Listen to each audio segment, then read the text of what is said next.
కొబ్బరి పొడికి కావాల్సిన పదార్థాలండి. కొబ్బరిలు ఇలా కట్ చేసి పెట్టుకోండి. తాలింపు గింజలు, ఎండుమిర్చి, కరివేపాకు, హాఫ్ స్పూన్ పసుపు, 2 టేబుల్ స్పూన్ కారము, సాల్ట్ అండి. కొబ్బరి పొడి గ్రైండ్ చేసి ఈ విధంగా రెడీ చేసి పెట్టుకోండి. తాలింపు వేసుకుందాం. తాలింపు వేసేసుకుందామండి.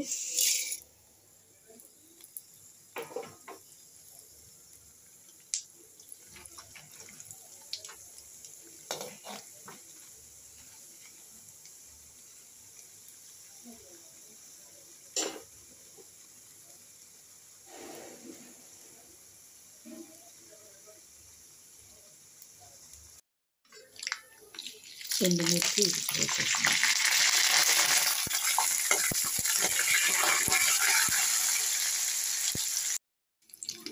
దీంట్లోనే కారము ఇది కూడా వేసేయండి.